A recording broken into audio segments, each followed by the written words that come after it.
This is gonna be a really quick lecture. I just want to spend a couple of about how to decide when an experiment is over. So if someone in your company has developed a new experiment, a new change that they want to test, they have a vested interest in something, they put a lot of work and they want it to be successful. And maybe you have gone weeks and you still have not reached a significant outcome of this experiment, positive or negative.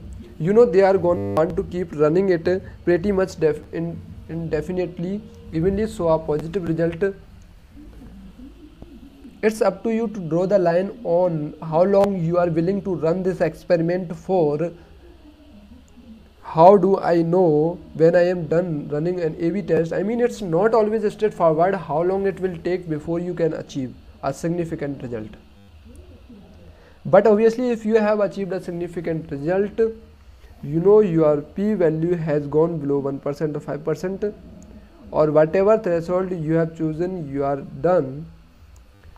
And at that point on the experiment, you can either roll out the change more widely or remove it because was actually having a negative effect. You can always tell people and try again, use that they try again from the experiment to maybe try it again with some changes, and that's fine. Soften the blow a little it, but the other thing, it's just not covering at all. And if you are not seeing any trends over time in the value, it's probably a good sign you are soon see this convergence. It's just not gonna have enough of an impact on behavior to even be measurable, no matter how long you run it.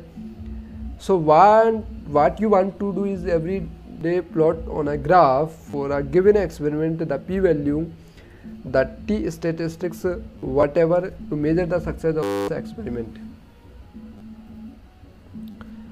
And if you are seeing something that looks promising, you will see that p-values start to come down over time. So the more data it gets, the more significant your results should be getting.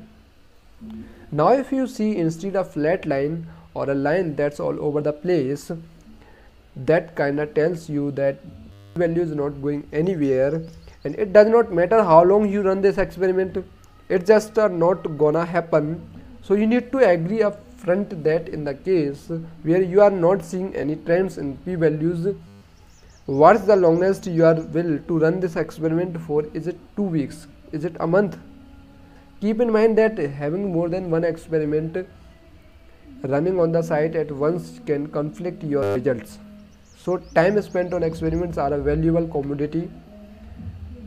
You cannot make more time in the world, so you can only really run as many experiments, so you have time to run them in a given year.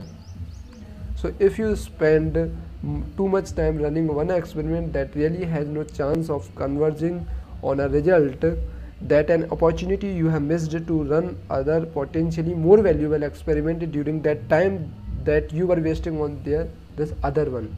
So it's important to draw the line on experiment lengths, because time is a very precious commodity. When you are running A/B test on a websites, at least as long as you have more ideas than you have time, which hopefully is the case, and that's it. It's a little parallel about make sure you going to spend testing a given experiment. And if you are not seeing trends in the p-value that look encouraging, it's time to pull the plug at that point. It's time to thank you.